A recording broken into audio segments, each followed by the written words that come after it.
When you need the skinny on what goes down in the New York City Council, there's only one man who can bring you the inside scoop. Councilman Frank Morano, giving you the whole story right here on the Arthur Aidala Power Hour. All right, folks. Well, we are here, and I want to wish everyone a happy Valentine's Day, because Frank Morano is here in the studio, and he is all in red.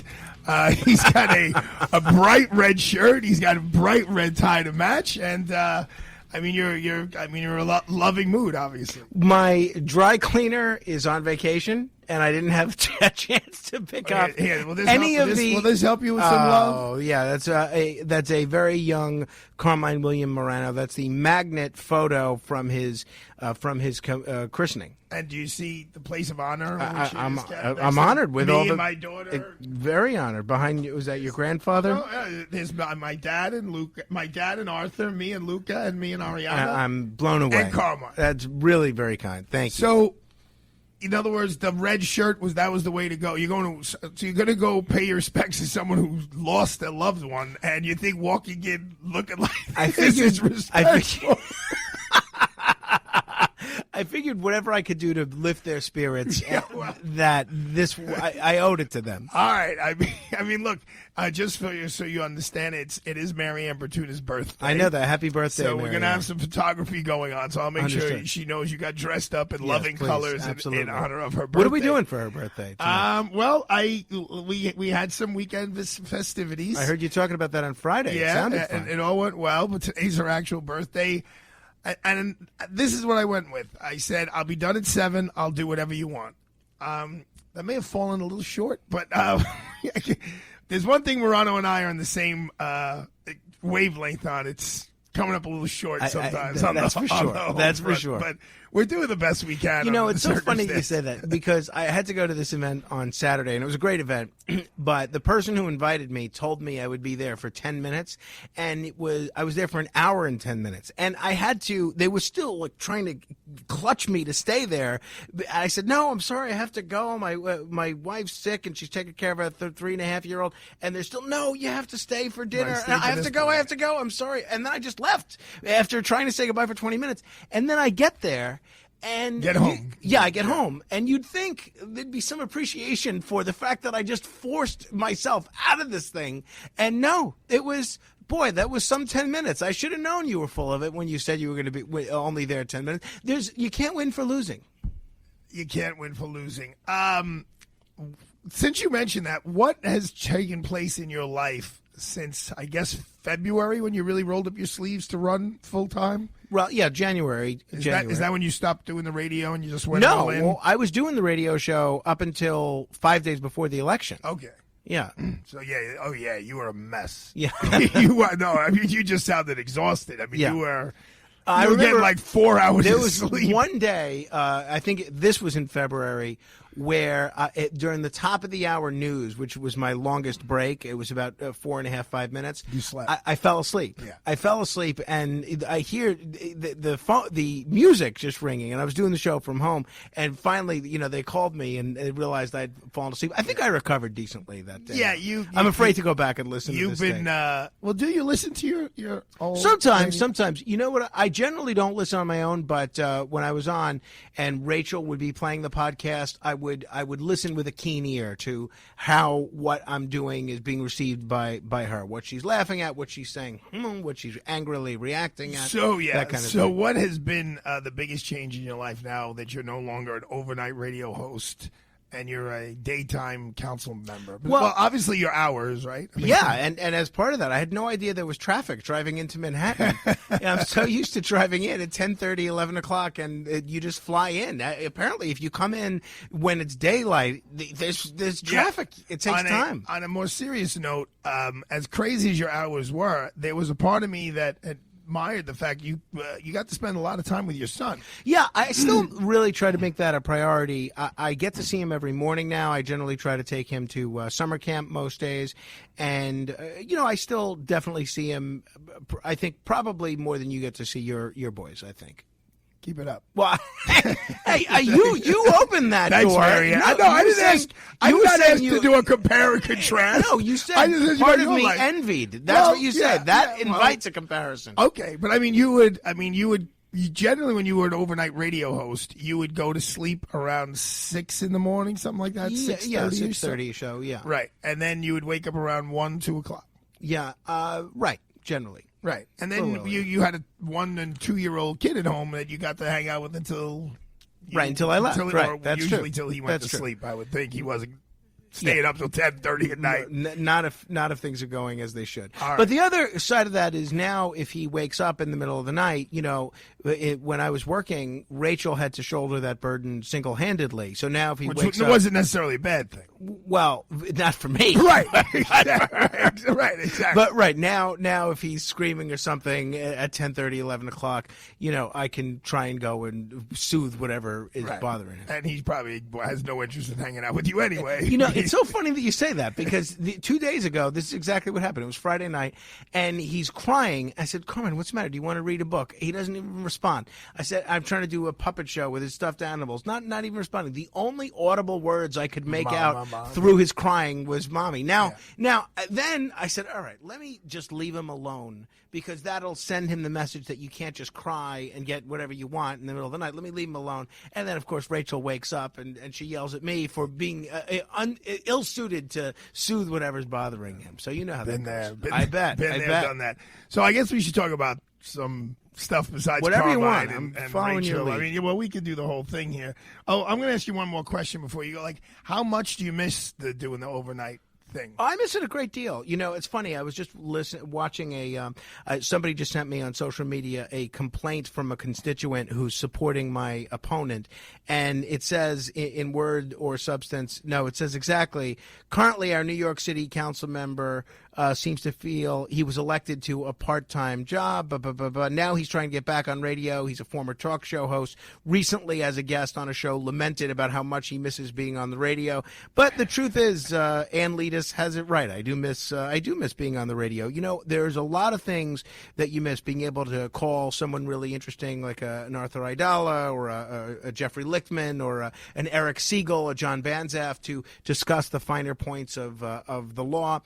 But really what I miss is being able to discover an article in the paper that I don't think most people have read and bring it to their attention for the first time. Now, you can do that to some extent on social media, but it's really not the same as being able to give your opinion, be able to take calls about it. That's what I miss a great deal. Do you miss the callers, some of the callers who Absolutely. you had a relationship with? Absolutely. Right? There was some people who I would know, would call in regularly. And you name it. I still hear from several of them, but a lot of them, don't really email or anything like that. So, yeah, some callers I miss more than others. What's the most frustrating part at this point of your councilmatic career? I would say that at times it feels like you can do no right? No matter what you try to do, even if wait, I'm not talking about your home life. Yeah, I'm not talking about your home life. My wife had a sore throat last week. She still has a sore throat. And my friend, our friend Vinny, said to me, he said, somehow this is your fault. I said, yeah, I don't know that Rachel has figured out how it's my fault yet, but I'm sure she will. So yesterday, finally came. I'm still getting blamed for Hurricane Sandy. Right? So I don't know if you can top that. So yesterday, finally Rachel realized why it was my fault, because apparently it had been too long since I cleaned the air conditioning filter in our bedroom air conditioning unit, and apparently that buildup of dust was causing her to have a sore throat. And she noticed that when I finally cleaned this the next morning, how better her sore throat felt. So she figured out you gotta put it in your digital calendar. Make sure that is cleaned on a very regular basis. No, but what I was going to say is, no matter what you do, it seems like there's a very vocal constituency that's incredibly unhappy, right? If you get funding for a new park, people will say, "Oh yeah, well that's great. Well, how come? What are you going to do about this park?" If you get $4,000 in funding for every single public school PTAs, people will say, "Oh yeah, well how come not the Catholic school PTAs? We're taxpayers also." If you get a speed bump put up at the request of eight people on a 10-person block. The 2 people that didn't want the speed bump, they will vocally let you know. There's always, it never seems like there's a moment where everybody's happy. You know the old saying, I think it was Lincoln, you can please all the people some of the time and some of the people all the time, but you can't please all the people all the time. Seeing that in practice is really, really very telling. And you've worked so hard, and I witnessed that, to get to that position.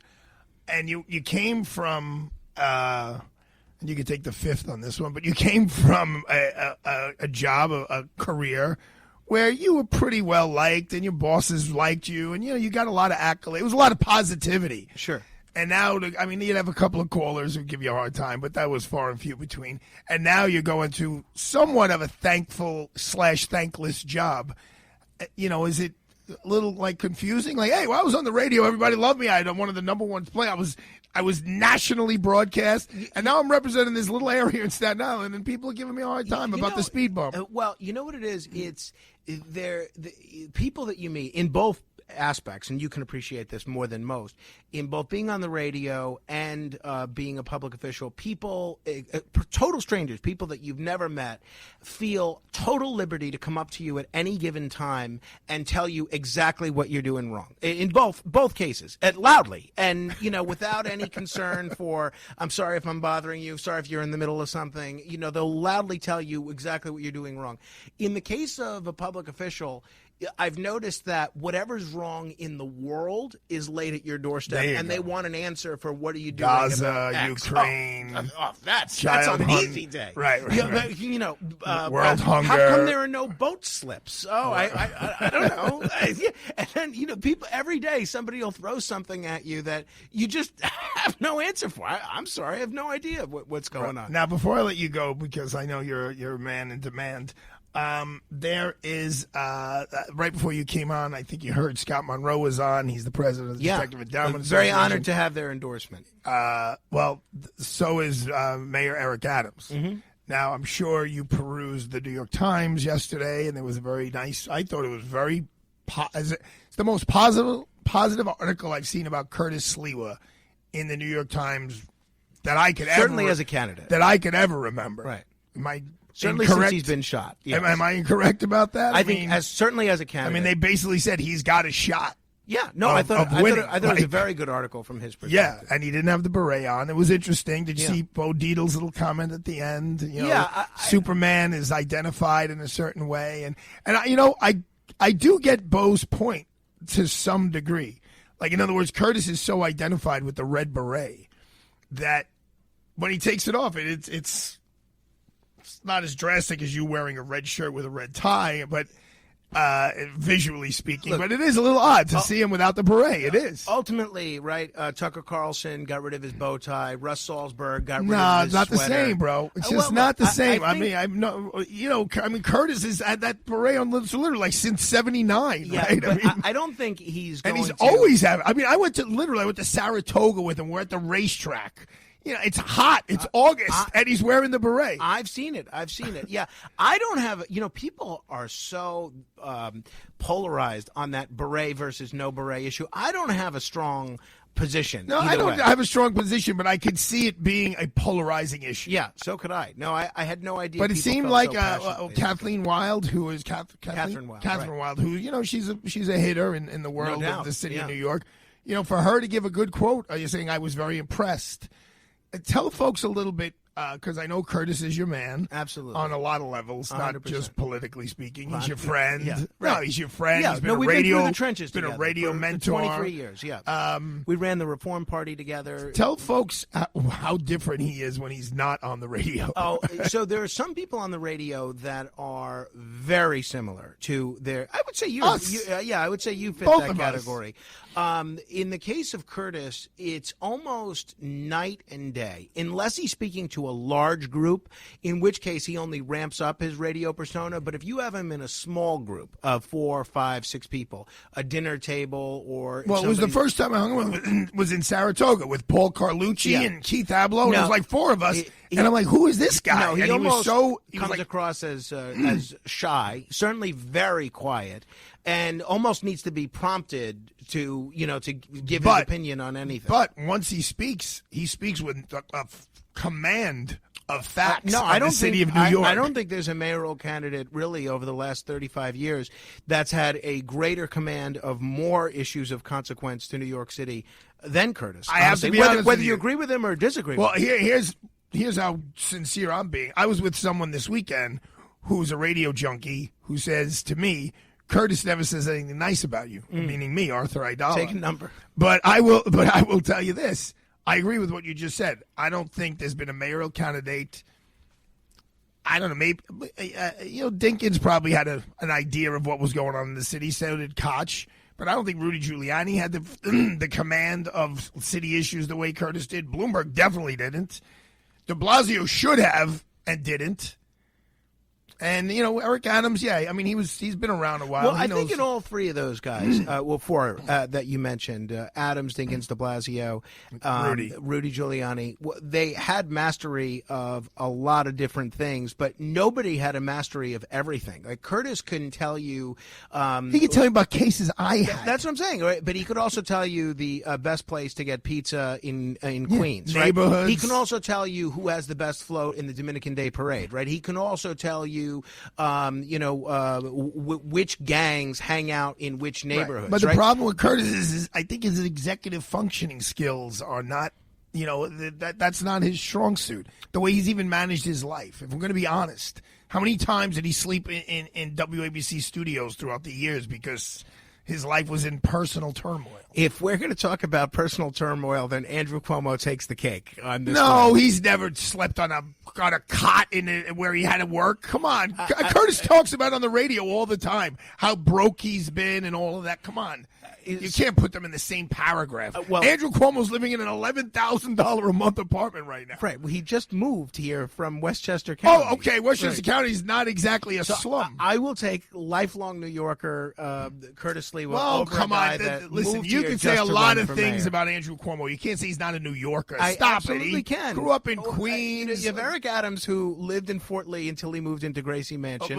Andrew Cuomo, who lived in Westchester until he moved into New York. Those are not the strongest arguments, either for Curtis or against those. But I don't even. You can't say the guy who was governor for almost 12 years doesn't know about the city of New York. Well, I'm saying he doesn't know what it's like to be a resident of the city of New York. He doesn't know what it's like to have to. He grew up here until he was 30 years old. Yeah, I don't know. He went to University of Albany Law School and then was in D.C. Right after that. He was in D.C. for 4 years. He was an Albany guy. He was a D.C. guy. He was a Westchester guy. He really, I wouldn't say he's been a New York City resident since he was a teenager. Okay, you correct me. Isn't the governor's office at like 120 Broadway? The governor's office, besides Albany. I think there's a big difference between having an office in New York City versus paying the tolls of New York City, paying the fare, taking the train, living the life of a New Yorker. Well, Curtis doesn't pay tolls. Well, he doesn't drive. He does take the train. He does pay that subway fare, right? I just think there's a big difference between having lived the life of a middle class to upper middle class to lower middle class New Yorker versus moving here just to run for office. Listen, people, as I said, some guy told me Saturday, Curtis only speaks badly about me on the radio. Yeah. I'm in the same boat, by the way. I know, and you're his good friend. I think there's a little bit of a difference. He says it lovingly when he calls you Mama Luke. Yeah, I think it's loving in your case. It is. When we're together, we're fine.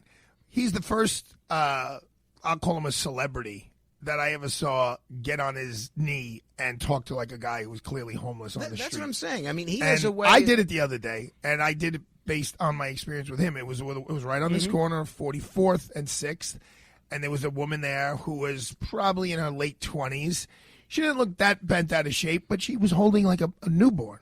Maybe not my 6-month-old, with a little 2-year-old. And I walked by, and I stopped, and I was like, that is not right. And I turned around, and I got on my knee, and I was like, man, what are you doing? I go, you can't do this. So what happened? I go, you got a little baby here. I'm like, and I noticed where her eyeballs went. They were not looking at me. They were looking at my watch, staring at my watch. I'm talking to her, and she's staring at that watch. Like, nice watch. It's not. It's a $150 watch, but it's still. That's like, what you it get looks for not like, wearing a red shirt. She would have been looking exactly. at that red shirt. And I said, "What are you doing?" I go, "You can't sit here with this little baby. You can't do it." I'm like, "You got to get up and you got to move." I was like, St. Patrick's Cathedral is down the street. I was like, "Go to the church." She goes, "They only give you food. They don't give you housing." But she clearly wasn't living on the street. Like it was a little bit of a scam going on.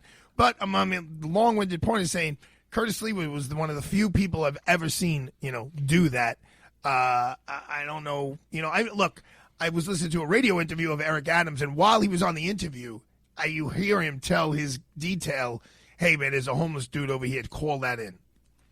So I guess, the people are trying to do the right thing. I mean, I guess, I don't know, the point that you were trying to make. Because Curtis is a man of the people. I mean, he is. He does. He gets down and dirty on the subways, on the buses. I mean, I just don't know if you sit in City Hall and you got what you're doing now with $1 billion budget, if that's Curtis's strong suit. $170 billion right. budget. I don't think that's Curtis's strong suit. Yeah, I think, running a nonprofit, which is in 57 cities in 17 countries around the world, I think it's much more of an enterprise than you're giving him credit for. Okay. To run a nonprofit of that magnitude, especially when you have a state attorney general's office that is not always friendly to a nonprofit headed by someone like Curtis Sliwa, and the vim and vigor that it takes to do multiple daily radio shows every day simultaneously while running that nonprofit, and the enterprise that it takes to put together a citywide campaign, and to do all three of those things, I think he has